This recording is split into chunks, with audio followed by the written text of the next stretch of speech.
I have two questions to you.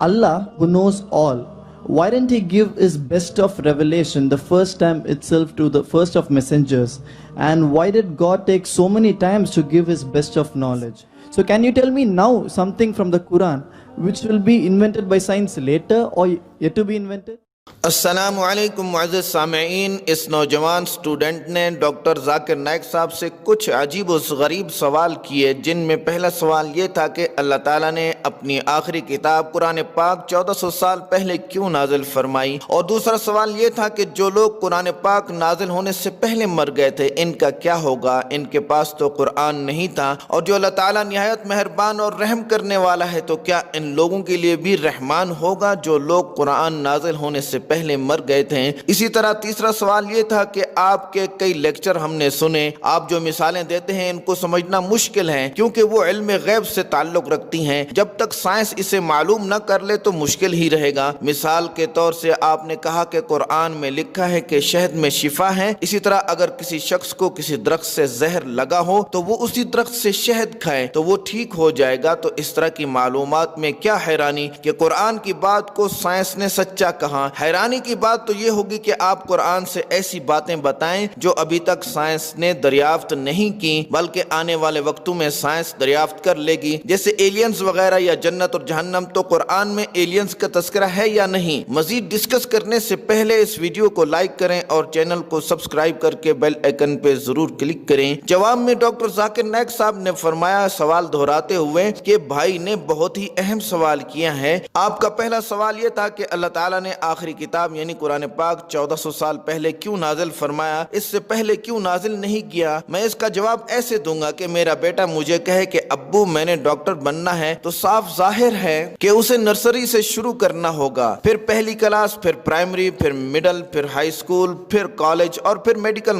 College. اور بیٹا مجھے اگر کہے کہ ابا جان آپ مجھے ڈائریکٹ میڈیکل کالج میں کیوں داخل نہیں کر دیتے، اگر میں اپنے بیٹے کو ڈاکٹر بنانا چاہتا ہوں تو میں اسے ڈائریکٹ میڈیکل کالج میں داخل نہیں کرا سکتا، اسے اسی ترتیب سے پڑھنا پڑے گا جس ترتیب کا میں نے ابھی ذکر کیا۔ اسی طرح اللہ تعالیٰ کو فیوچر کا سارا علم ہے اور انسان کو بعد میں معلوم ہو جاتا ہے، لہٰذا حضرت آدم علیہ السلام سے لے کر محمد صلی اللہ علیہ وسلم تک کے انسانوں کی استعداد کم تھی یا مختلف تھی، اسی وجہ سے ان کی شریعت اور تھی لیکن کچھ بنیادی باتیں ایک جیسی تھی۔ اور سورہ رعد کی آیت نمبر 38 میں لکھا ہے کہ اے محمد ہم نے آپ سے پہلے بھی پیغمبر بھیجے تھے، ان پیغمبروں کو جو کتابیں ملی تھی نام سے قرآن میں 4 کا تذکرہ ہے، تورات، انجیل، زبور، قرآن پاک، باقی صحیفے تھے۔ تو حضرت آدم علیہ السلام کے وقت میں بھی اللہ تعالیٰ کو پتا تھا کہ انسان نے ابھی ترقی کرنی ہے اور اس کی استعداد نے ابھی بڑھنا ہے۔ اگر اللہ تعالیٰ حضرت آدم علیہ السلام کے وقت میں قرآن نازل فرما دیتے تو ان کی سمجھ میں نہ آتا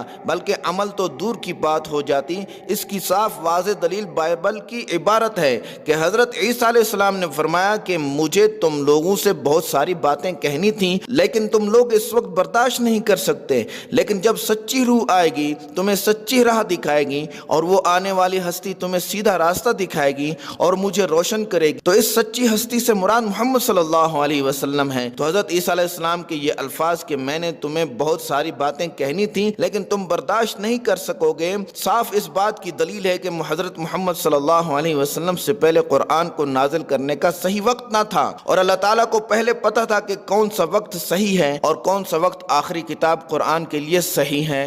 رہا آپ کا یہ سوال کہ ان لوگوں کا کیا ہوگا جو قرآن سے پہلے تھے، تو میں یہ کہوں گا کہ اگر میرا بیٹا پہلی کلاس میں پڑھتا ہے تو اس سے میڈیکل کے سوالات تو نہیں پوچھے جائیں گے بلکہ پہلی کلاس کے ہی سوالات پوچھے جائیں گے، اور جب وہ ہائی اسکول جائے گا تو اس سے ہائی اسکول کے حساب سے ہی سوالات پوچھے جائیں گے۔ اسی طرح جو لوگ قرآن سے پہلے آئے تھے تو ان سے قرآن کے احکامات کے سوالات نہیں کیے جائیں گے بلکہ اپنے نبی کی کتاب سے ہی سوالات کیے جائیں گے۔ ہاں کچھ احکام مشترکہ ہیں جیسے اللہ تعالیٰ ایک ہے، صرف اس کی عبادت کرو، شرک مت کرو، اور پہلے پیغمبر حضرت آدم علیہ السلام سے لے کر حضرت نوح علیہ السلام، حضرت موسیٰ علیہ السلام، حضرت عیسیٰ علیہ السلام اور حضرت محمد صلی اللہ علیہ وسلم تک سب نے ایک ہی حکم سکھایا کہ اللہ ایک ہے اور صرف توحید پر ہی زور دیا۔ کسی دن میں اس کی بہت زیادہ تفصیل کروں گا انشاءاللہ۔ آپ کا تیسرا سوال تھا کہ قرآن سے کچھ ایسی چیزوں کے بارے میں بتائیے جن کے بارے میں ابھی تک سائنس نے دریافت ہی نہ کیا ہو، جیسے ایلینز، جنت، جہنم وغیرہ وغیرہ بہت زبردست سوال تھا۔ عرب لوگ پتھروں کے بارے میں بہت زیادہ معلومات رکھتے تھے کیونکہ قرآن میں اس کا تذکرہ ہے، تو جب سائنسدان قرآن پڑھتے ہیں تو وہ کھوج میں لگ جاتے ہیں اور وہ اس وقت تک ریسرچ کرتے ہیں جب تک ان کو کوئی حتمی فیصلہ نہیں مل جاتا۔ تو قرآن پاک ایک علاماتی میسج ہے، یعنی اس کی ہر آیت اشارے دیتی ہے۔ جیسے اللہ تعالیٰ نے قرآن میں فرمایا کہ جب تم نماز پڑھو تو 4 کام کرو، منہ دھو لو، بازو کوہنیوں تک دھو لو، سر کا مسح کرو اور پاؤں دھو لو۔ ان 4 کاموں میں ہمیں یہ اشارہ بھی ملا کہ منہ پہلے دھونا ہے اور بازو بعد میں دوسرے نمبر پر، اور تیسرے نمبر پہ سر پہ مسح کرنا ہے اور سب سے آخر میں پاؤں دھونے ہیں۔ تو ترتیب بھی مل گئی۔ آپ یوں سمجھیں کہ کسی ایک دوائی کے بارے میں کتنی کتابیں لکھی گئی ہوں گی۔ اسی طرح قرآن ایک علاماتی میسج ہونے کی وجہ سے اگر اس کی مکمل تفصیل کی جائے تو اس کی کتابوں کے لیے ایک نہیں کئی بلڈنگز چاہیے، بلکہ ہزاروں عمارتیں چاہیے ہوں گی۔ اسی وجہ سے قرآن کو شروع میں مسلمان سائنسدانوں نے پڑھا اور آگے بڑھے، لیکن آپ کہیں گے کہ ماضی کو بھول جاؤ اب کی بات کرو، تو میں سب سے پہلے آپ کو وہ چیزیں بتاؤں گا جن کو ابھی تک سائنس نے دریافت ہی نہیں کیا، اور نہ ہی ان چیزوں کو سائنس نے مانا ہے، لیکن ماننے کے بہت زیادہ امکانات موجود ہیں، جیسے کہ قرآن میں بتایا گیا ہے، اور ہمارا ایمان ہے کہ وہ سچی کتاب ہے۔ سورہ شورى آیت نمبر 29 میں، اور اس کی نشانیوں میں سے ہے زمین و آسمان کا پیدا کرنا اور ان جانوروں کا جو اس نے ان میں یعنی زمین و آسمان میں پھیلا رکھے ہیں، اور جب وہ چاہے ان کو جمع کر لینے پر قادر ہیں۔ تو قرآن میں زمین و آسمان میں پھیلائے جانے والے جانور کا تذکرہ ہے، تو قرآن نے ایلینز کی طرف بھی اشارہ کر دیا، اور یہاں اس طرف بھی اشارہ کر دیا کہ اس دنیا کے علاوہ کہیں اور بھی زندگی ہے، اور سائنس ابھی تک اس کو دریافت نہیں کر سکی، لیکن سائنس کہتی ہے کہ اس کے بہت زیادہ امکانات ہیں۔ اسی وجہ سے تو یہ لوگ راکٹس وغیرہ چاند اور مریخ پہ بھیج رہے ہیں، کیونکہ قرآن اس طرف اشارہ کر رہا ہے کہ اس دنیا کے علاوہ بھی زندگی موجود ہے۔ جنت اور جہنم کا تذکرہ قرآن کرتا ہے تو وہاں بھی تو زندگی موجود ہے، لیکن سائنس اس کو دریافت کرنے سے عاجز ہے۔ ہو سکتا ہے سائنس اس کو 5 سالوں میں دریافت کر لے، ہو سکتا ہے 100 سالوں تک دریافت ہی نہ کر سکے، لیکن ہم مسلمان تو ابھی سے مانتے ہیں۔ آج کل بہت زیادہ پڑھے لکھے لوگوں میں بہت زیادہ مفروضے چل رہے ہیں کہ دنیا کیسے ختم ہوگی۔ بعض کہتے ہیں کہ سورج اتنا بڑا ہو جائے گا کہ دنیا جل کے راکھ ہو جائے گی، پہاڑ گر جائیں گے یا زمین کی طرح سیدھے ہو جائیں گے، سمندر ابل پڑیں گے یا دنیا بلیک ہول میں چلی جائے گی۔ ان سب مفروضوں کی کوئی دلیل نہیں، یعنی ان مفروضوں کو گھڑنے والوں کے پاس کوئی دلیل نہیں، لیکن ان میں سے بعض باتیں قرآن سے میل کھاتی ہیں، جیسے کہ قرآن میں لکھا ہے کہ سورہ نمبر 75 آیت نمبر 8-9 میں کہ چاند بے نور ہو جائے گا اور سورج اور چاند جمع کر دیے جائیں گے، اور سورہ تکویر میں آیت نمبر 1-2-3 میں لکھا ہے کہ جب سورج لپیٹ دیا جائے گا اور تارے جھڑ جائیں گے اور جب پہاڑ چلائے جائیں گے۔ تو یہ باتیں کافی سارے مفروضوں سے ملتی جلتی ہیں، لیکن ان کی دلیل موجود ہے۔ قرآن کہتا ہے کہ ہم آسمان کو اس طرح لپیٹ دیں گے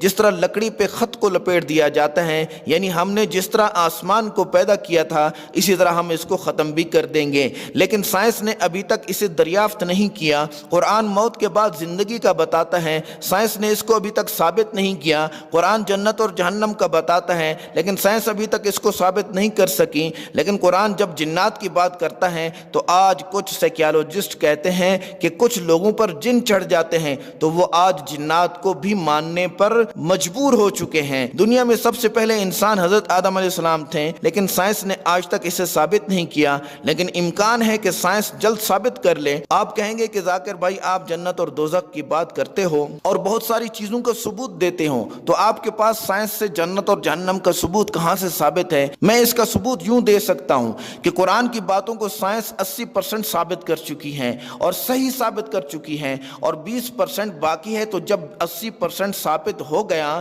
تو باقی 20% بھی مان لو اور وہ ثابت ہو جائے گا آہستہ آہستہ۔ اور عجیب بات یہ ہے کہ اس 20% میں سے اگر سائنس 1% بھی ابھی تک ثابت نہیں کر سکی تو 1% کو غلط بھی ثابت نہیں کر سکی، تو سائنس یہ بھی ثابت کرے گی کہ موت کے بعد زندگی ہے، اور یہ بھی ثابت کرے گی کہ جنات کا وجود ہے، اور یہ بھی ثابت کرے گی کہ ایلینز موجود ہیں، اور جنت اور جہنم بھی ثابت کرے گی۔ دوستو، ڈاکٹر ذاکر نائک صاحب کا جواب کیسا لگا کمنٹ کر کے ضرور بتائیں، اور اس ویڈیو کو شیئر ضرور کریں، لائک بھی کریں۔ شکریہ۔ السلام علیکم۔ مولاي صل وسلم دائما أبدا على حبيبك خير الخلق كلهم مولاي صل وسلم دائما أبدا على حبيبك خير الخلق كلهم.